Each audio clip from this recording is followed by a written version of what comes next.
Bonjour à tous, bienvenue au webinaire de présentation de la plateforme régionale orthophonie oncologie en Occitanie. Nous serons 4 à intervenir dans le cadre de ce webinaire.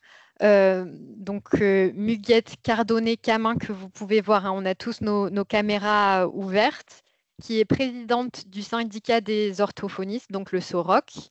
Aurélie Hichet, qui est présidente de l'URPS des orthophonistes, Jean-Claude Farin, qui est le coordinateur du projet qu'on va vous présenter aujourd'hui et qui est orthophoniste à l'IUCT Oncopole, et moi-même, Marine Guy, je suis coordinatrice médicale à Onco-Occitanie. Donc Jean-Claude, je te laisse la parole. Très bien. Donc, bonjour à tout le monde. Ravi que vous soyez connectés et que vous portiez un intérêt à ce projet. Nous allons vous présenter ce projet de plateforme régionale orthophonie et cancérologie qui est né, qui va démarrer incessamment sous peu, déjà aujourd'hui. Donc, on va vous donner beaucoup d'informations sur ce projet et la manière dont on l'a conçu avec une équipe très, très vaste. Slide. Peut-être. Voilà. On est parti du fait que il y a un contexte régional avec plus de 2000 orthophonistes libéraux en Occitanie, plus de 6 millions d'habitants, et le constat qu'il est difficile pour les patients, notamment quand ils sortent des services hospitaliers, de prendre un rendez-vous auprès des orthophonistes en libéral parce que c'est difficile, les cabinets sont saturés, on a des délais d'attente très longs, des listes d'attente tout aussi longues. Et donc, l'idée, c'était d'essayer de trouver des solutions pour créer un intérêt autour de la cancérologie. On peut. Ouais. Marine. Voilà. D'autant que le contexte de la cancérologie est bien particulier. La cancérologie est notamment ORL, avec un parcours très complexe pour les patients, des traitements très divers, et particulièrement une spécificité de prise en soin en orthophonie qui requiert à la fois beaucoup de technique et beaucoup d'humanité. Et le a été que malheureusement, les professionnels sont souvent peu confrontés à ces patients-là du fait de la dispersion dans une région et donc peu habitués, voire réticents à prendre ces patients en charge. L'état des lieux au niveau hospitalier, c'est que on fonctionne habituellement avec des réseaux historiques, on va dire, dans chaque établissement où on a nos petites listes d'orthophonistes libéraux qui sont prêts à recevoir les patients. Pour nous, on a des fonctionnements disparates entre les établissements hospitaliers, que ce soit le CHU de Toulouse, de Montpellier ou l'Institut universitaire du cancer à Toulouse.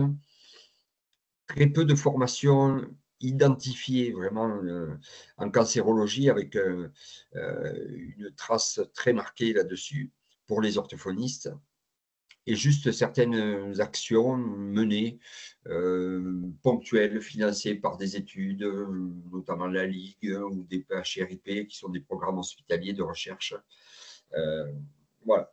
Donc, en fait, l'idée était de créer quelque chose, un partenariat entre les libéraux et les orthophonistes hospitaliers pour une meilleure prise en charge de ces patients, des patients avec des pathologies cancéreuses de la sphère ORL. Au mois de mai, on a proposé un questionnaire que vous avez reçu en ligne sur toute la région Occitanie. On a eu 102 réponses, ce qui est louable. On va dire ce qui représente 5% des orthophonistes de la région, mais qui est très révélateur du contexte. Avec des collègues, des orthophonistes qui s'estiment insuffisamment formés. Alors, non pas que la formation ne soit pas de qualité ou avec des temps importants, mais effectivement, tout ne peut pas être détaillé au cours de la formation initiale et il y a nécessairement la formation continue qui vient se rajouter là-dessus.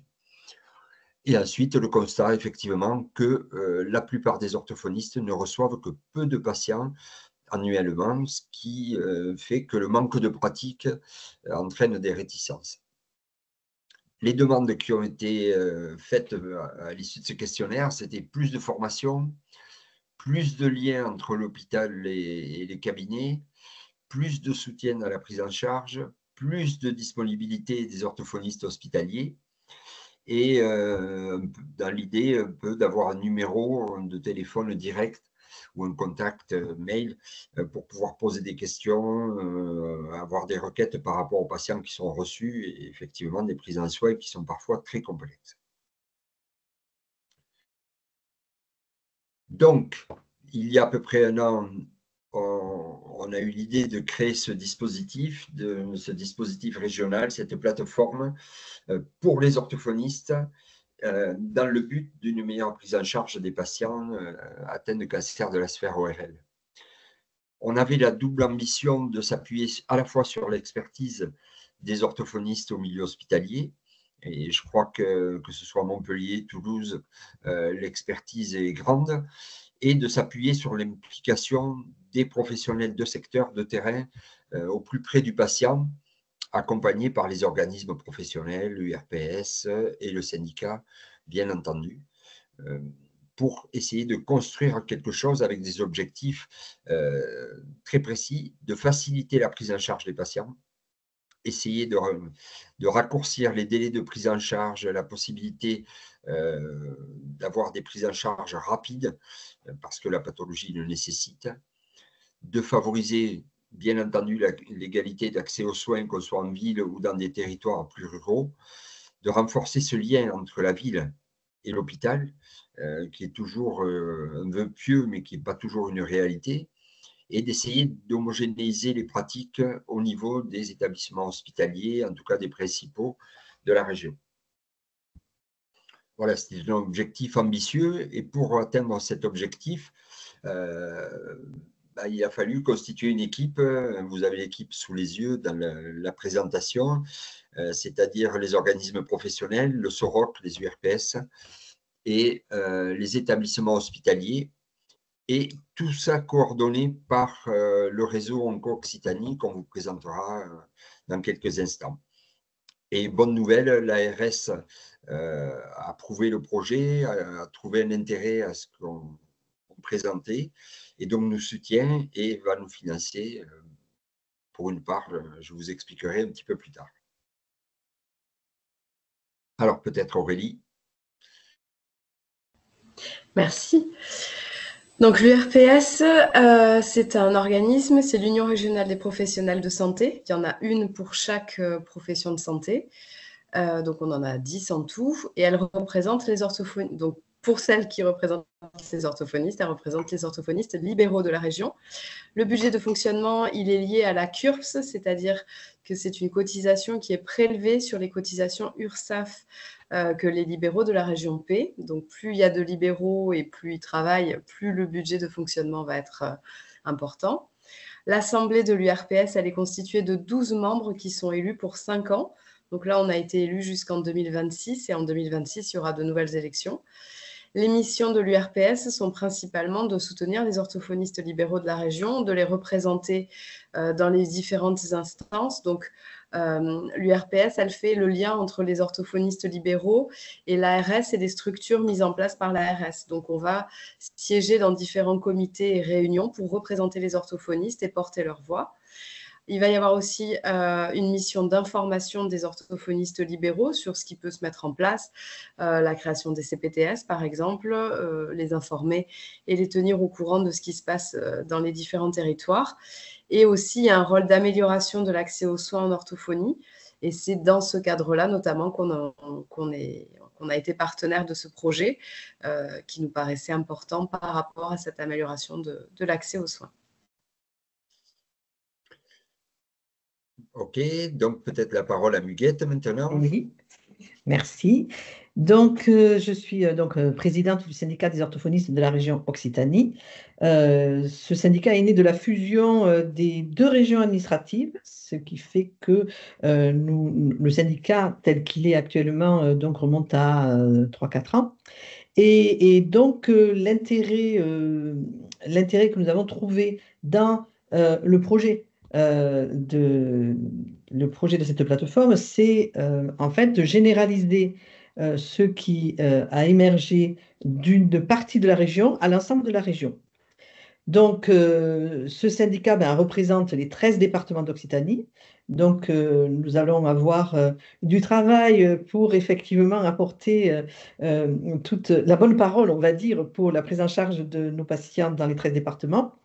Et donc, l'émission du SOROC, c'est, outre le fait forcément de défendre la profession et de défendre les professionnels, c'est de participer aux actions de prévention. D'ailleurs, Aurélie est au sein du SOROC vice-présidente à la prévention. Pour effectivement la prévention dans le champ de ses compétences. Ensuite, de participer à la formation des orthophonistes, puisqu'on a donc 2 SASU, 2 organismes de formation, qu'on a en fait hérité des 2 anciennes donc régions historiques, va-t-on dire, hein, l'ex-Languedoc-Roussillon et l'ex-Midi-Pyrénées. Et enfin, avoir des liens avec la CPAM, voire effectivement l'ARS, puisque nous avons des commissions paritaires régulières au niveau des départements et puis une réunion aussi au niveau de la région qui permet de suivre l'activité des orthophonistes et les nouveautés de notre convention. Voilà. Donc, ce syndicat régional a donc à sa tête un bureau régional qui est composé de 7 membres. On réunit régulièrement le conseil d'administration qui est constitué d'une trentaine de membres. Ainsi, on peut faire le lien entre le bureau national, c'est-à-dire la Fédération nationale des orthophonistes dont le SOROC est membre, et puis par le biais de la région, les liens avec les départements qui permettent effectivement on va dire, d'harmoniser nos points de vue et nos pratiques. Voilà. Très bien, merci. Marine, à toi. Oui, donc moi je vais vous présenter rapidement Onco-Occitanie. Donc Onco-Occitanie, c'est une structure associative. Nous sommes un dispositif spécifique régional de cancérologie, un DSRC. Donc je pense que vous n'êtes pas forcément familier de ce type de dispositif. Il faut savoir qu'il existe un DSRC dans chaque région en France. Nos missions sont vraiment dictées, on va dire, au niveau national.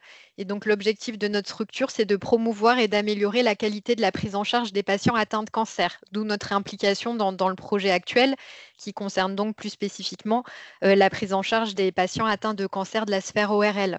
Donc, nous avons 4 missions que je vous ai détaillées sur cette slide. Donc, contribuer à la coordination de l'organisation régionale de l'offre de soins en cancérologie et à sa lisibilité, promouvoir la qualité et la sécurité des traitements des patients atteints de cancer, développer l'expertise et l'expérimentation de projets communs innovants et accompagner les évolutions de l'offre de soins et contribuer à l'information et à la formation des acteurs, des patients et de leurs proches sur le parcours de santé en cancérologie. Donc en pratique, notre structure est amenée à travailler avec tous les professionnels qui prennent en charge des patients atteints de cancer. Donc je pense que vous voyez de par nos missions comment ça se recoupe avec la plateforme dont Jean-Claude a parlé, avec ce projet. Ça a vraiment beaucoup de sens pour nous. Dans notre manière de travailler pour accomplir ces différentes missions, on a l'habitude d'animer des groupes de travail qui sont composés de professionnels bénévoles du territoire, qui nous permettent notamment de construire des ressources qu'on met ensuite à disposition de tous les professionnels de la région et également d'organiser des événements d'information et de formation à l'attention de ces professionnels. Et du coup, si vous souhaitez avoir un petit peu plus d'informations sur notre structure, sur cette slide, vous avez une capture d'écran de notre site internet. Je vous ai également mis l'adresse de notre site et vous pourrez y retrouver beaucoup de ressources mises à disposition des professionnels, des référentiels de bonnes pratiques, des annuaires qui référencent l'offre de soins sur le territoire, des fiches sur les effets secondaires des traitements, un module de formation qui référence toutes les formations dans le champ de l'oncologie proposées sur le territoire avec la possibilité de filtrer par type de professionnel et une lettre d'information mensuelle. Voilà, mais on aura l'occasion d'en reparler plus tard. Jean-Claude, je te laisse poursuivre sur la présentation. Lorsque nous avons créé cette plateforme, nous lui avons donné 4 axes principaux pour répondre à la demande et aux attentes des orthophonistes suite au questionnaire que nous avons envoyé au mois de mai. Il y avait une part de formation, une part de téléconsultation, et je vais développer ce point dans quelques instants. L'idée d'une transmission simplifiée de documents d'imagerie, ce qui se fait aujourd'hui pas du tout, sauf de la main à la main via les téléphones portables, ce qui n'est pas du tout RGPD, et ensuite de créer un lieu qui permettant l'accès à des documents de référence, des informations pour les patients et les professionnels. Donc, si on détaille ces 4 axes, on va pouvoir lancer peut-être sur la slide suivante. Voilà. L'idée, c'était d'organiser de manière un peu plus formelle la formation en cancérologie pour les orthophonistes libéraux. Effectivement, vu le peu de patients que reçoivent chaque orthophoniste, on s'est dit qu'il fallait quand même qu'on propose une offre de formation relativement importante, diversifiée, pour répondre à toutes ces attentes et à l'urgence parfois de certaines formations. Donc, on est en train de mettre en place un système de formation présentielle par petits groupes, une douzaine ou une quinzaine de personnes autour d'une thématique, des formations qui seront bien sûr validées et financées par le DPC et le FIFPL. Ces formations seront co-animées par les orthophonistes des différents établissements hospitaliers de la région, mais pas uniquement. Hein. Des libéraux peuvent très bien intervenir ou des gens d'autres régions pour apporter leur expertise et leur expérience sur la formation. Ces formations présentielles, on souhaitait qu'elles soient itinérantes sur la région. L'idée, ce n'était pas de centraliser tout sur Toulouse ou sur Montpellier, mais peut-être de les faire voyager et d'aller au plus près du terrain des orthophonistes, d'aller à Nîmes, Perpignan, Rodez, Tarbes, pour exporter un petit peu ces formations et ne pas les centraliser uniquement sur les grandes métropoles. Et ensuite, on est en train de créer des formations en e-learning sur des thématiques. Bon, la première qui sera très, très prochainement en ligne, c'est sur la rééducation après chirurgie de la cavité buccale. Voilà, il va y avoir petit à petit des formations accessibles pour une somme absolument modique. Voilà. Donc ça, c'est le module formation et qui va démarrer début 2025 avec une première formation justement sur la thématique de la réhabilitation de la déglutition et de la parole après chirurgie de la cavité buccale, hein, qui sont détaillés sur la diapo. Voilà, avec des rappels chirurgicaux, enfin, quelque chose d'assez classique, mais surtout du fait du petit groupe de participants, pouvoir répondre aux questions, aux interrogations des professionnels et être vraiment dans une approche très pratique dans ces formations-là. Donc, ce sera le 31 janvier 2025 à l'Oncopole de Toulouse, voilà, avec 16 stagiaires maximum. Donc, un côté très pratique et pragmatique dans ces formations. C'était la demande suite au questionnaire que nous avions adressé. Voilà, impeccable. Ensuite, ce qu'on souhaite, c'est quelque chose qu'on a initié à l'Oncopole, qui est menée maintenant depuis 4 ans. C'est une étude qui permet d'expérimenter des téléconsultations où l'orthophoniste hospitalier se connecte avec l'orthophoniste libéral lorsque celui-ci ou celle-ci est en présence du patient. Et donc, en fait, on réalise une séance à deux avec un patient. Les patients adorent ce type de fonctionnement. Ils voient vraiment le lien et comprennent la différence de pratique, la différence d'expérience, tout en valorisant les deux types de professionnels. Il n'y a pas de hiérarchie, c'est ce qui est intéressant dans ce type de pratique, c'est beaucoup d'échanges pendant une séance. Donc aujourd'hui, ça se fait dans un cadre expérimental d'une étude qu'a financé la Ligue, qui nous a donné pas mal d'argent sur ce projet. Et ça se fait à travers une plateforme, une application sécurisée, Teams, celle à laquelle vous êtes connecté aujourd'hui, qui permet d'avoir un échange totalement sécurisé avec pour le patient et l'orthophoniste toutes les sécurités possibles. Voilà, et donc on travaille avec le GRAD, qui est un GIP sur Toulouse, qui est partenaire du projet.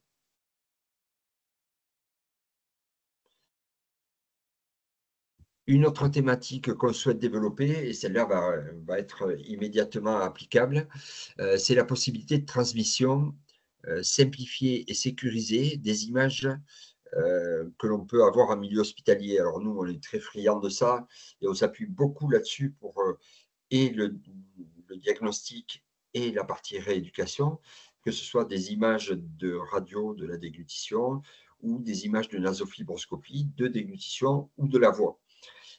Et donc, ce qu'on a souhaité mettre en place, c'est la possibilité d'adresser aux orthophonistes libéraux ces images, les images radiologiques animées et les images de nasofibroscopie. Donc, ça va se faire via des petites applications qui sont jointes aux fichiers envoyés aux professionnels de secteur et qui permettront d'ouvrir et de visualiser ces images. Les procédures seront très simples. Ça prendra 2 minutes pour pouvoir ouvrir le fichier et regarder soit une radio de la déglutition, soit un enregistrement de nasofibroscopie de la voix ou de la déglutition. Et je pense que ce sera intéressant. L'idée, c'est aussi de familiariser davantage les professionnels de terrain à cette imagerie et de faire monter le niveau de compétence petit à petit avec plus d'expertise, plus de pratique sur la lecture et l'utilisation de ces images. Voilà, c'était un point important et tout le monde est d'accord pour qu'aujourd'hui, les orthophonistes soient plus confrontés à ce type d'imagerie pour améliorer les pratiques. Et ensuite, dernier point, l'idée était de la création d'une banque de ressources en oncologie. Donc pour les orthophonistes, bien entendu, avec des documents de référence, des bonnes pratiques, des documents qu'on ne trouve pas forcément sur Internet, sur la bonne version, des liens vers les sociétés savantes, les organismes professionnels ou des partenaires techniques type labo, etc. Donc tout va être répertorié et déjà pas mal répertorié sur la plateforme à laquelle vous aurez accès dès maintenant. Et il y a également des informations pour les patients avec des documents d'information vraiment dédiés à la patientèle et tous les modules d'ETP qui sont proposés, d'éducation thérapeutique, qui sont proposés sur la région, que ce soit sur Toulouse ou sur Montpellier. Donc voilà, c'est une plateforme qui a comme ambition de pouvoir et proposer de la formation et de l'expertise et de l'échange à travers les téléconsultations, du transfert d'imagerie et une banque de données. Je pense qu'on a essayé de répondre aux attentes des professionnels suite à ce questionnaire qu'on a envoyé au mois de mai et d'apporter des réponses les plus claires possibles. Voilà, il y aura aussi sur la plateforme très prochainement, début 2025, des numéros de téléphone, des noms, un trombinoscope pour que les professionnels puissent savoir à qui ils doivent s'adresser quand ils reçoivent un patient et comment, quel jour, etc., pour avoir des échanges rapides et pertinents. Voilà, donc on a créé, et ça Marine va vous le présenter, sur la page sur le site d'Onco-Occitanie, une page dédiée à ce projet. Oui. Donc là, c'est la même slide que tout à l'heure, hein, c'est une capture d'écran de notre site internet. Donc vous voyez, il y a un petit menu en haut à droite. En cliquant dessus, en allant dans nos thématiques par profession, on a créé une page à l'attention des orthophonistes. Et à cet emplacement-là, du coup, vous pouvez retrouver toutes les informations qui viennent d'être présentées par Jean-Claude. Donc, une page d'accueil avec des informations sur le dispositif. Et puis après, on a créé un onglet pour chaque axe du projet qui vient d'être présenté. Donc, dans la partie formation, vous aurez vraiment la programmation des différentes sessions sur l'année 2025. puisque la première session aura lieu en janvier, comme Jean-Claude l'a présenté tout à l'heure. Un module téléconsultation où vous avez d'ores et déjà les contacts de l'équipe de l'IUCT, hein, vu que pour l'instant, c'est quelque chose d'expérimental et qu'on souhaiterait déployer plus largement, mais ça va se faire au cours des prochaines années. Et puis après, nous avons créé une rubrique spécifique avec des ressources à l'attention des professionnels. Donc, Jean-Claude vient un petit peu de détailler hein, les différentes sources que vous pourrez retrouver là-dedans et des ressources à l'attention des patients. Et c'est là notamment que vous pourrez retrouver les différents programmes d'ETP qui existent dans la région. Voilà, donc n'hésitez pas à aller consulter la page qui est active sur notre site internet depuis hier. Donc, c'est tout nouveau. Jean-Claude, je te laisse conclure. Voilà. Donc, pour conclure, oui, merci. On est très content et très fiers de lancer ce projet. Voilà, que vous soyez là pour écouter et vous informer sur ce projet, donc le projet régional orthophonie et oncologie en Occitanie. L'idée, c'était de créer un modèle qui est exportable ensuite dans n'importe quelle région ou dans d'autres pathologies. Voilà, de créer un modèle et en partenariat avec tous les acteurs du secteur, du terrain, que ce soit les professionnels dans la région ou les organismes professionnels, les réseaux d'oncologie et maintenant l'ARS qui nous soutient financièrement. Et ce n'est pas négligeable d'avoir son aval. Et voilà, donc lancement de la plateforme dès aujourd'hui sur le site d'Onco-Occitanie et première formation présentielle qui aura lieu le 31 janvier 2025 à l'Oncopole sur la thématique donc, de la rééducation après les chirurgies de la cavité buccale. Voilà, un peu pour conclure et vous présenter tout ce dispositif créé en commun. Donc maintenant, si vous le souhaitez, on peut passer à des questions, échanges, que ce soit sur la conversation ou en direct. Alors du coup, beaucoup de personnes nous ont rejoints en cours de route. Vous êtes 37 participants. Donc en introduction, on avait expliqué que si vous souhaitez poser des questions en direct, vous pouvez cliquer sur lever la main dans la barre en haut sur Teams. Gladys pourra ouvrir vos micros. Et si vous préférez, vous pouvez sinon poser vos questions dans le module conversation de Teams. Donc n'hésitez pas si vous avez des questions sur la plateforme, sur le projet. Juste une petite information, si on veut aller sur effectivement la page du site, en fait, j'ai mis Onco-Occitanie orthophonie et on va directement sur la page. C'est parfait. Voilà. Alors, Et Gladys, donc, est-ce que ce serait possible d'ouvrir le micro de Delphine qui lève la main? Delphine Richard, je vois. Du coup, j'ai ouvert son Bonjour. micro, donc normalement, elle peut prendre la parole. Bonjour, Il faut qu'elle Delphine. active elle ensuite. D'accord. Delphine, vous avez entendu, vous avez la possibilité normalement d'activer votre micro sur Teams pour pouvoir… voilà, parfait. C'est bon, j'ai trouvé. Merci. Bonjour. Bonjour. Oui, je suis allée sur le site du coup en même temps là que tu l'expliquais, Jean-Claude. Et bon, ce que je trouve bien, c'est qu'il n'y a pas de code d'accès parce que je me posais la question pendant la présentation de cette énième millefeuille dont parle souvent Muguette avec voilà, Oui. le fait d'avoir des codes. Mais je me dis par rapport aux patients, du coup, si est-ce qu'on peut leur parler de ce site parce que si l'accès à toutes les ressources orthophoniques est donné, est-ce que c'est pertinent ou pas que ce soit un accès libre comme ça? Alors, globalement, dans les documents qui soient au niveau des ressources patients, au niveau des ressources patients, il n'y a pas de documents qui pourraient être déconseillés, on va dire, pour les patients. Bon, il ne faut pas qu'ils apprennent par cœur les questionnaires d'auto-évaluation ou des choses comme ça. Mais non, je pense que effectivement, il y a des rubriques dédiées, mais ce n'est pas un site qui est confidentiel parce qu'il y a une transmission d'informations auxquelles le patient n'aurait pas accès. Donc, effectivement, on peut très bien proposer aux patients d'aller naviguer dessus. Il n'y a aucun souci. Les dates de formation, ben, il peut voir le dispositif qui est mis en place. Enfin, pour moi, il n'y a pas de risque à ce qu'un patient rentre sur cette plateforme-là. Ok. Je ne sais pas ce qu'en pensent mes collègues, mais Oui, il n'y a rien de confidentiel.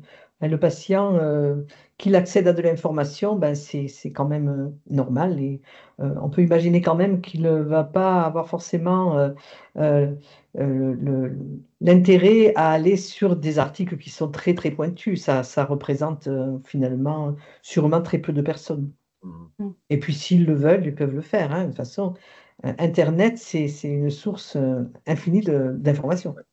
l'intérêt, c'est peut-être justement que l'information qui est là-dedans, elle est contrôlée et elle est vérifiée. Donc, si le patient souhaite aller, je ne sais pas, dans les documents qui sont pour les professionnels, on va avoir l'accès à des chirurgies, à des choses comme ça, il n'y a aucun problème, hein. S'il veut voir une intervention, s'il le souhaite, pourquoi pas. Donc, il n'y a pas de risque. Par contre, l'information, elle est vérifiée et effectivement, il y a une information de qualité. Et du coup, peut-être juste de manière plus large, c'est vrai que notre site internet est ouvert à tous, même si la cible principale, enfin, je pense que vous l'avez vu en naviguant sur le site, c'est plutôt à l'attention des professionnels de santé.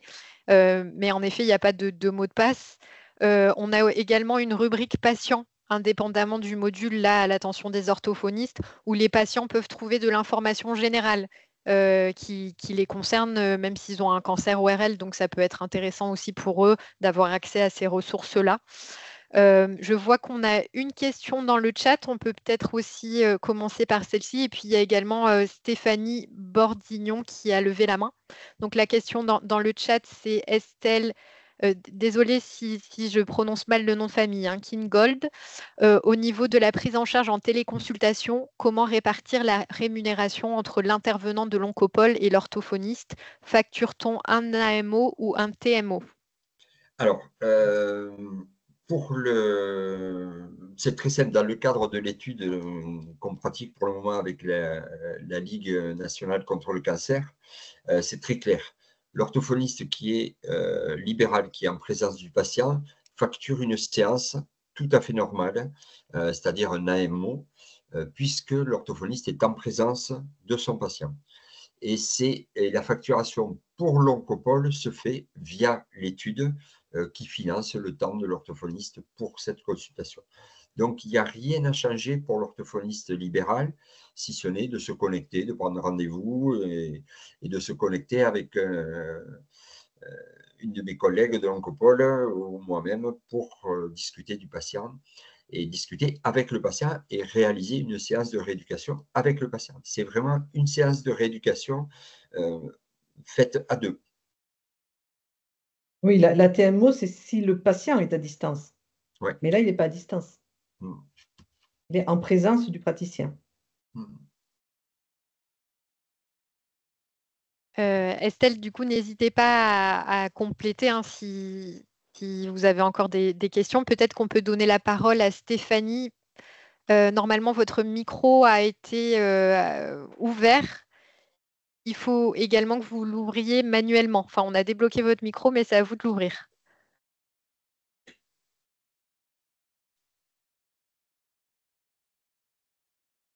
Stéphanie Bordignon. Ou sinon, n'hésitez pas à utiliser le module conversation si vous n'arrivez pas à ouvrir votre micro.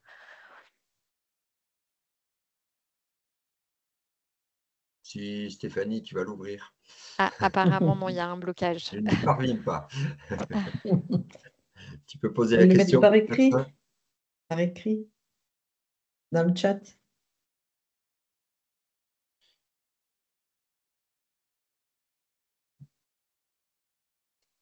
En fait, il faut ouvrir le micro, mais il faut ouvrir l'audio aussi de l'ordinateur, si jamais. Alors, Stéphanie a écrit dans la conversation. D'abord, merci pour cette plateforme, c'est génial. Merci Stéphanie. Merci à toi.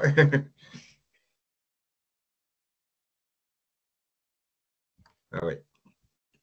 Je n'ai pas d'autres questions. Ouais. L'inscription pour les formations. Alors, les inscriptions sont ouvertes dès maintenant, soit en passant par le site donc Occitanie donc, de la plateforme, soit directement sur le site de l'Oncopole. Les inscriptions sont ouvertes et on va avoir très prochainement les autres dates en mai-septembre pour les autres formations. Donc, tout va être accessible là, incessamment sous peu, mais en tout cas pour la première, dès maintenant. Ouais. Sachant qu'on avait prévu de faire de la communication hein, pour diffuser de l'information quand les prochaines sessions seront ouvertes. Oui, oui, oui. Vous recevrez de l'information régulièrement, pas trop, mais régulièrement, pour annoncer les programmes de formation ou l'arrivée notamment des modules de formation en e-learning, qui sont des petites vignettes vidéo de 20 minutes sur une thématique. Donc, on saura vous dire dès que ce sera accessible. Est-ce qu'il y a d'autres questions? N'hésitez pas aussi à faire remonter peut-être des besoins qui n'ont pas forcément été remontés par l'enquête, par questionnaire ou…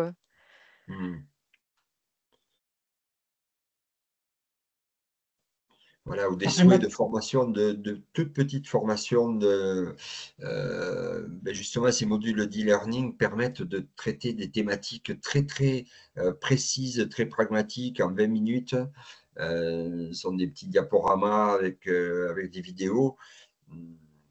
Voilà, moi je suis en train de finir celle que je prépare et je pense que ce sera très pratique quand il n'y a pas de formation qui se présente dans les dates voulues, qu'on reçoit un patient et qu'on a envie d'être au courant des dernières actualités, etc. Il ne faudra pas hésiter. Voilà.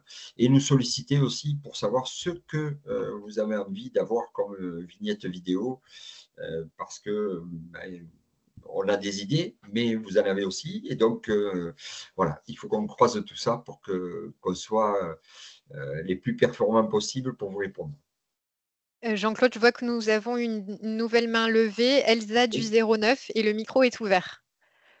Alors moi, je me posais la question de quand seraient disponibles les consultations à 3. J'ai peut-être raté quelque chose, puisque là, c'est dans le cadre de l'étude, mais quand est-ce qu'on pourra y accéder?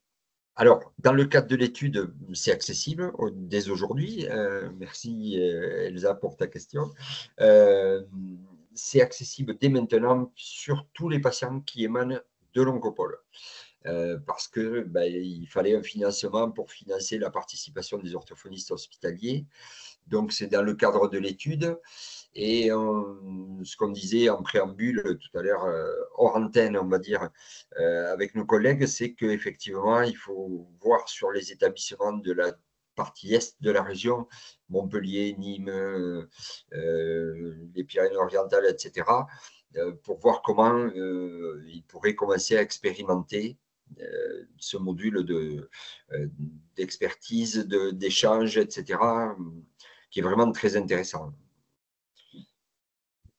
D'ailleurs, dans le COPIL, tous les membres du COPIL ne sont pas là, hein, mais dans le COPIL, nous avons des membres du CHU de Montpellier. Donc, Alexia Mutedo, qui est orthophoniste et qui participe et qui participera vraisemblablement aux sessions de formation.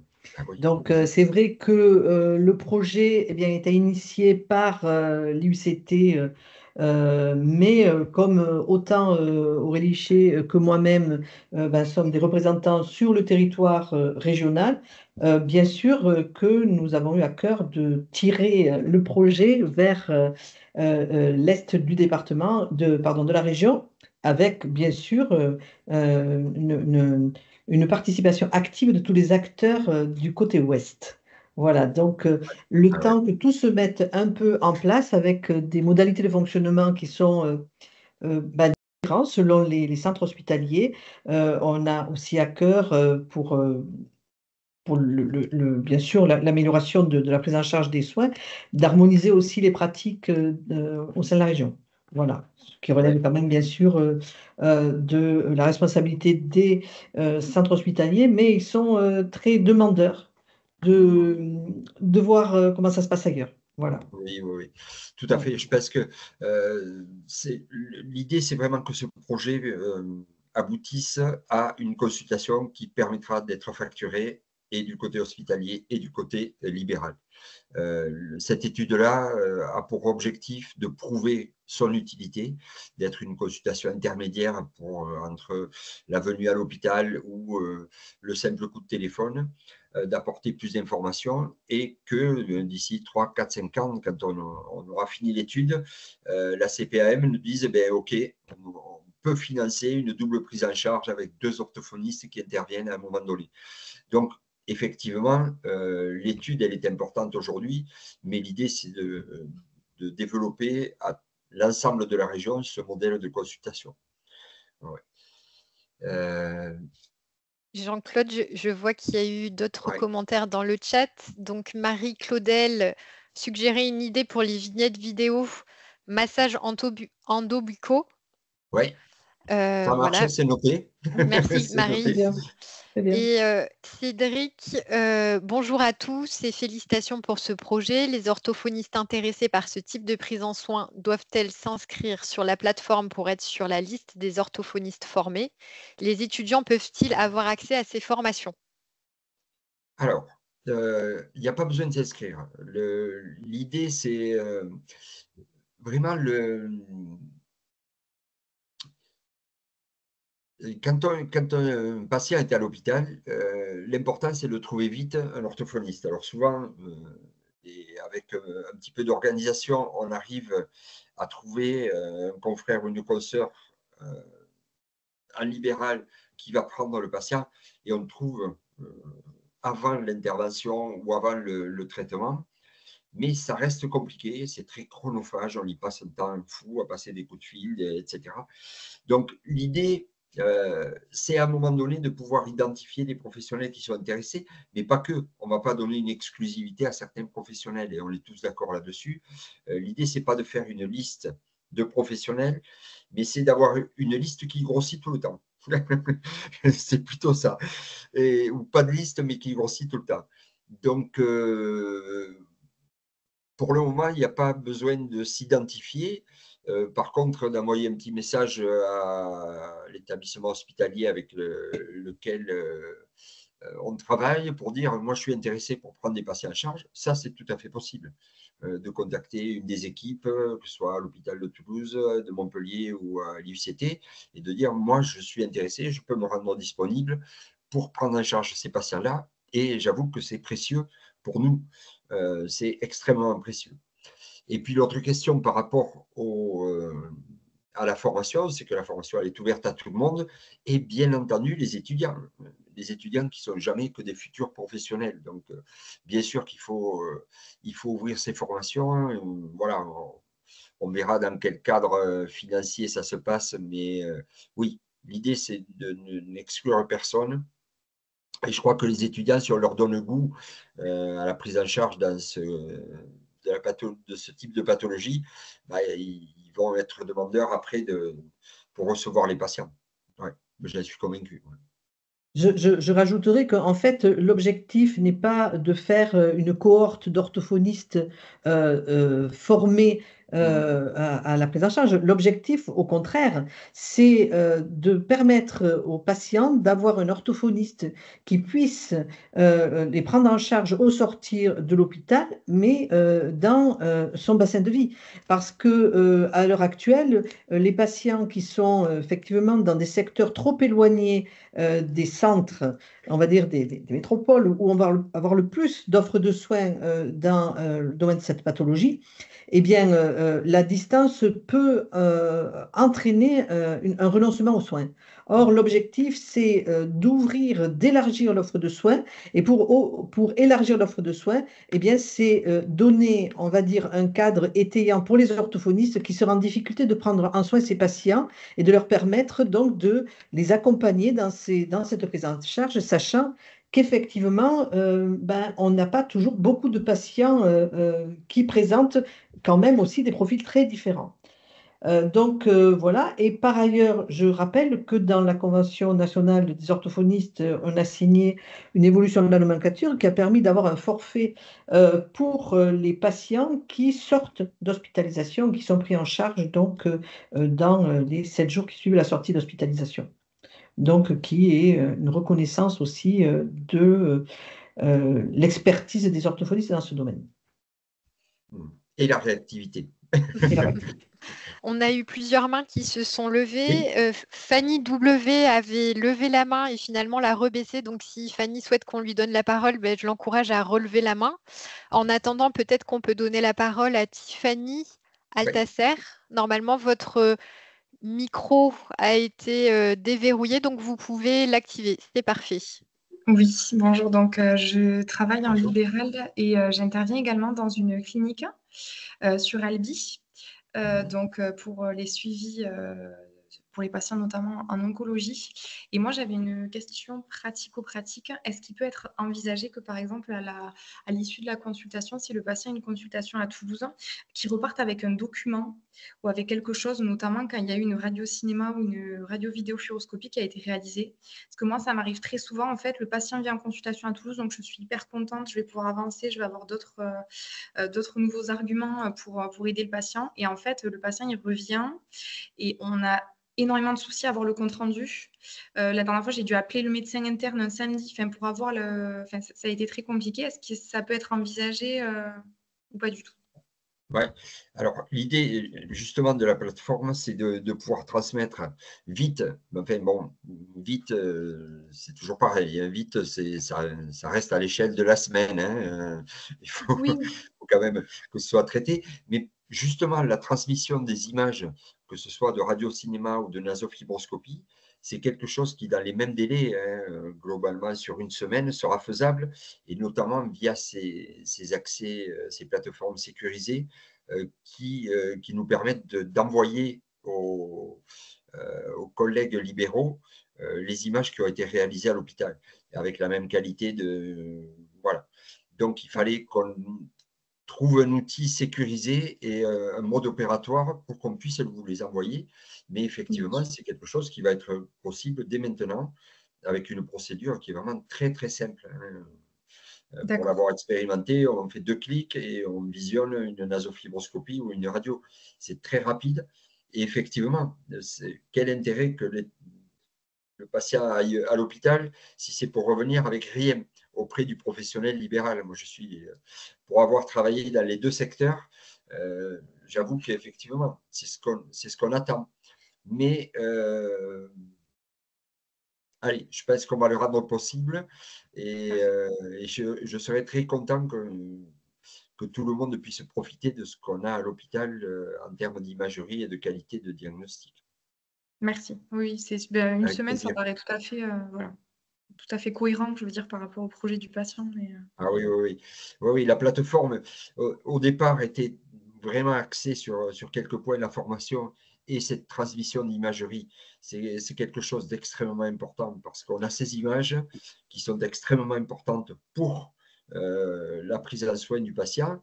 Et si on ne les voit pas, si on a juste un commentaire du médecin qui est plus ou moins précis, ça n'a pas d'intérêt. Alors que d'apprendre à les lire, d'apprendre à travailler dessus, c'est effectivement un bel outil, et un bel outil qui doit être à la disposition des orthophonistes. Tout à fait. C'est certain. Et puis pour même en parler régulièrement avec nos collègues ORL, eux sont tout à fait ouverts à ce qu'on apprenne, à ce qu'on ait petit à petit un très bon niveau de lecture de ces documents. Tout à fait. Puis même pour le patient aussi, de pouvoir lui expliquer et visualiser en fait le pourquoi il y a des textures qui sont… Parce que parfois, c'est pas toujours si évident que ça pour le patient, en tout cas. Oui. Il y a ensuite la lecture avec le patient, effectivement, de l'image. Ouais. Et c'est très important. Et ça aide à concrétiser. Et encore une fois, c'est du lien aussi entre l'hôpital et les professionnels de terrain. Et même si chacun déploie beaucoup d'efforts, il faut qu'on arrive à faire mieux. Oui. Je pense même qu'il y a un intérêt aussi pour le médecin ORL qui suit le patient d'avoir un retour de la part de l'orthophoniste qui, du coup, peut être plus, on va dire, argumenté dans la mesure où, effectivement, l'orthophoniste peut aller plus loin dans son approche thérapeutique. En tout cas, dès que les procédures seront rédigées, elles seront mises à disposition sur notre site internet pour expliquer les process de transfert On les d'informations. aura d'ici 15 jours. Voilà. Enfin, ce sont des process qui sont pour les orthophonistes hospitaliers. Donc, voilà, aujourd'hui, certains savent déjà le faire. On peut envoyer les images dès aujourd'hui. Alors, nous avons d'autres questions dans le chat. Donc, c'est Estelle qui demande de créer une sorte d'agenda que les orthophonistes en libéral puissent consulter dès qu'un créneau est disponible. C'est-à-dire pour la téléconsultation, je pense que c'est. J'imagine, mais peut-être Estelle, si vous pouvez nous le préciser. Oui, Estelle, je pense que c'est quelque chose qu'on met en place petit à petit sur les établissements hospitaliers, en tout cas à l'Oncopole, où effectivement chaque professionnel a un temps dédié pour les téléconsultations. On ne peut pas se permettre de faire des téléconsultations tout le temps. Donc, il y aura des plages horaires par professionnel pour faire ces téléconsultations. Il n'empêche que la prise de rendez-vous, la prise de contact, à mon avis, doit rester téléphonique, un petit coup de téléphone, j'ai besoin d'une téléconsultation. Les deux orthophonistes valident l'idée, parce que parfois on peut aussi régler certains problèmes simplement au téléphone. Mais si l'idée de la visio est confirmée, on prend ensuite un rendez-vous sur une plage. Voilà. On n'avait pas du tout envie pour le moment d'avoir quelque chose qui se passe du contact en direct entre les deux professionnels. Genre plateforme, on prend rendez-vous, ça ne me semblait pas très humain et on préférait garder ce contact, mais peut-être que ça évoluera en fonction des demandes. Si à un moment donné il y en a trop, peut-être qu'il faudra le gérer autrement. On verra. Alors ensuite, Cécile Mouisset, voilà, ça y est, on voit sa question. Elle n'a pas réussi à ouvrir son micro. Je me demandais s'il était aussi envisagé dans le cadre de la coordination pluripro de pouvoir se coordonner avec les diététiciens dans le cadre des reprises alimentaires et des sevrages de nutrition entérale. C'est souvent difficile en libéral de savoir comment réduire la nutrition par la sonde quand on prend une alimentation par la bouche. Un grand merci pour tout ce travail dans cette thématique. Alors, très intéressant comme question, mais ça va nous obliger de toute façon encore à multiplier les intervenants sur la plateforme parce que effectivement la question diététique, elle est étroitement couplée avec la reprise d'alimentation, avec les troubles de la déglutition. Donc, je ne sais pas si on peut d'ores et déjà dire que les diététiciennes des établissements hospitaliers pourraient consacrer du temps pour participer à notre projet. Mais oui, c'est une piste. Effectivement, on peut avoir besoin de contacter une diététicienne, d'échanger sur l'alimentation du patient. Mais de la même manière, ça pourrait être un kiné sur les possibilités de prise en charge autour de la mobilité scapulaire ou cervicale.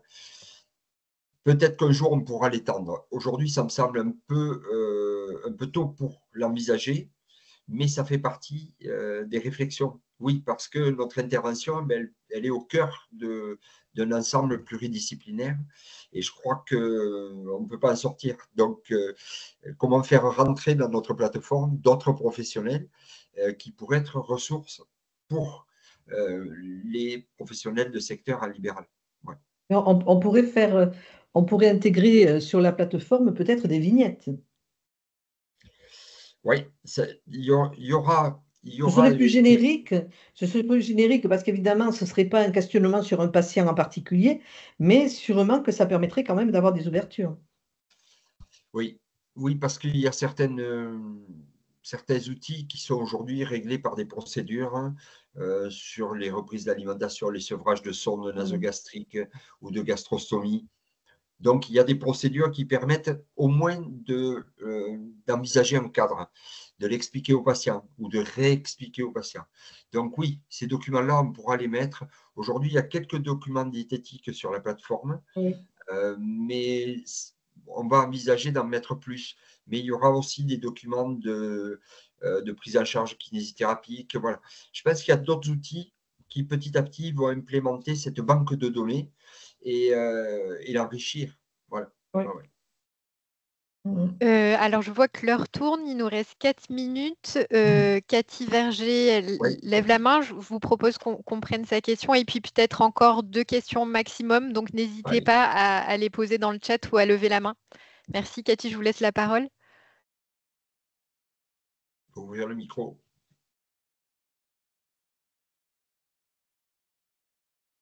Normalement, vous avez la main pour déverrouiller votre micro. La petite icône en haut à droite.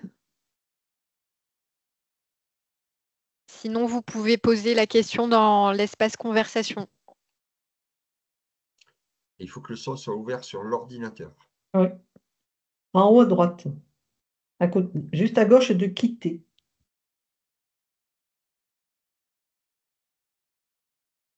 Si vous avez d'autres questions ou des suggestions sur des sujets qu'il faudrait intégrer, notamment au volet formation, n'hésitez pas.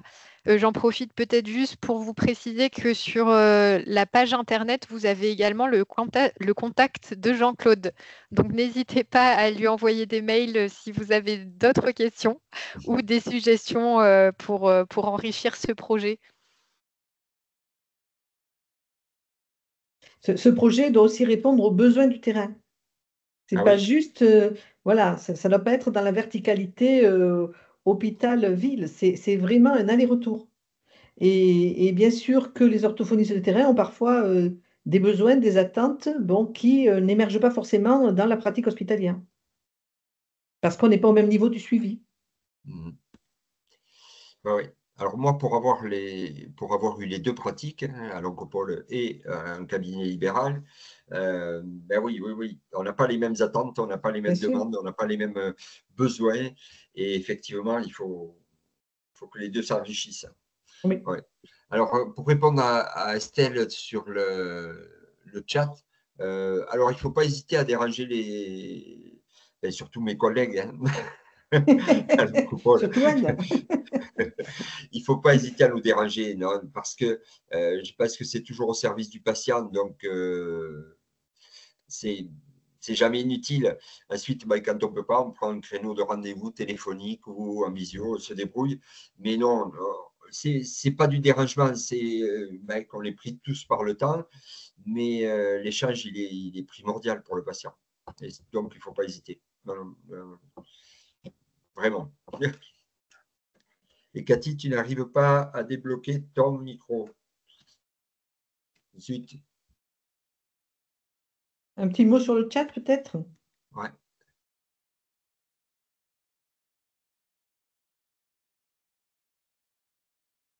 Il y a une question de Delphine Richard. Allez.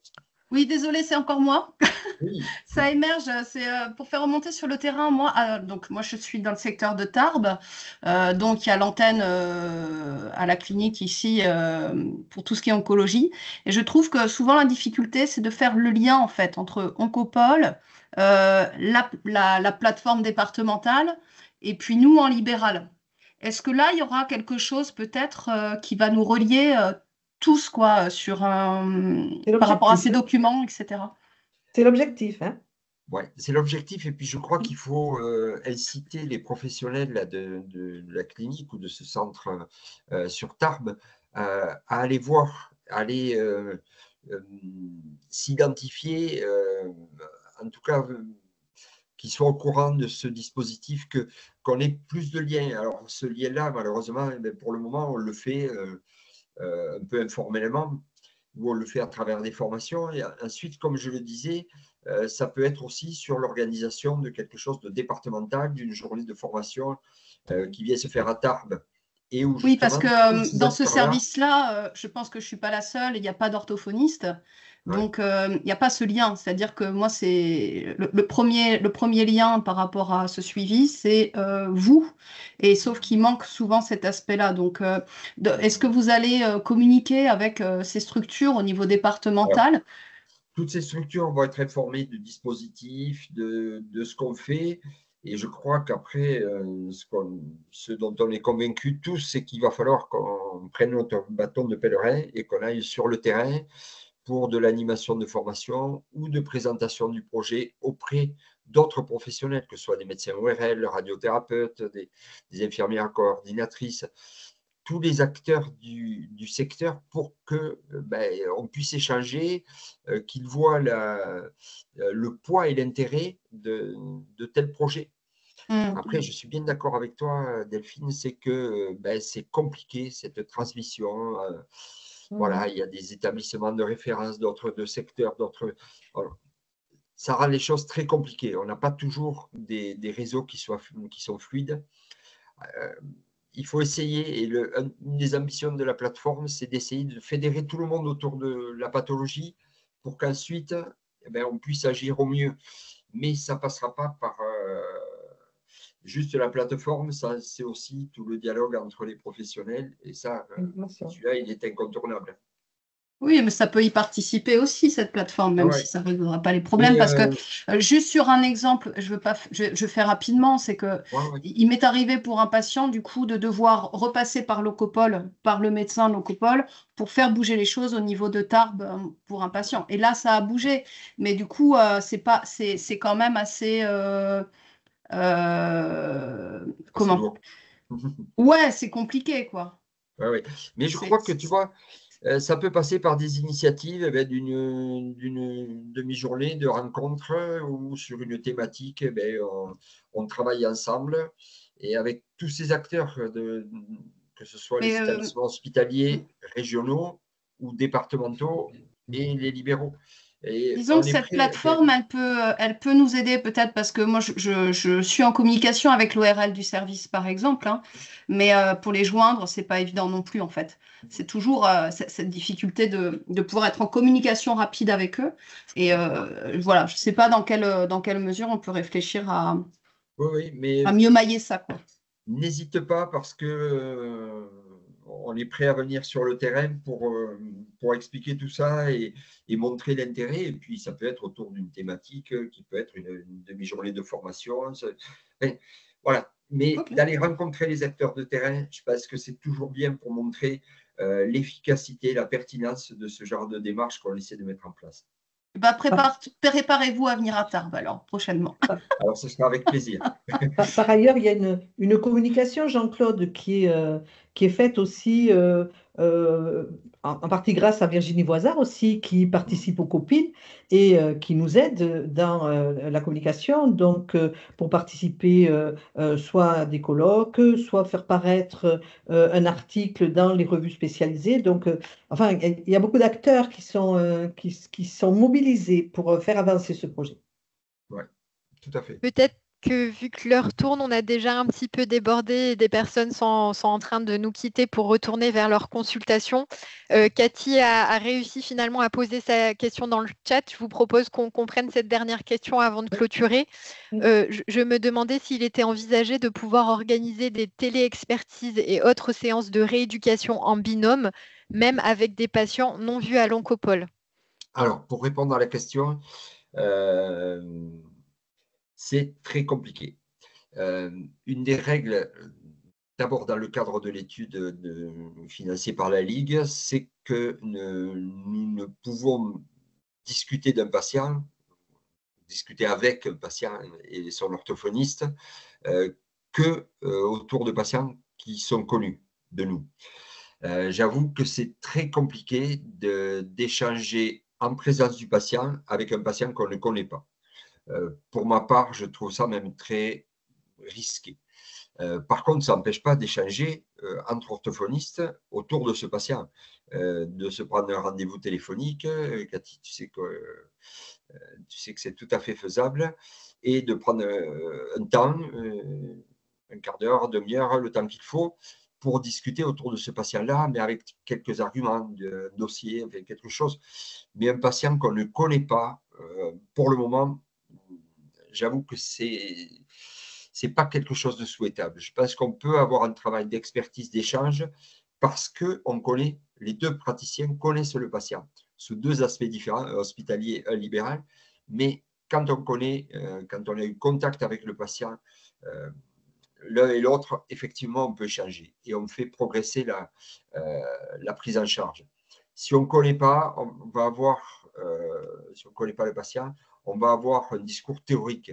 Et je ne sais pas si c'est d'un grand intérêt. Ça, à mon avis, ça peut passer par un simple coup de téléphone. Mais c'est faisable. On peut toujours le faire. Il faut toujours discuter. Ça aide. Ben, je vous propose peut-être qu'on en reste là du coup pour pas trop déborder. Ben, merci à tous les participants de ce webinaire pour toutes vos questions. N'hésitez pas à contacter, comme je vous l'ai dit, Jean-Claude, si vous avez des questions complémentaires, vous avez le contact sur notre site. Et puis merci à nos intervenants aussi de ce webinaire. Ouais, merci beaucoup pour votre présence. À bientôt. Merci beaucoup. Au revoir.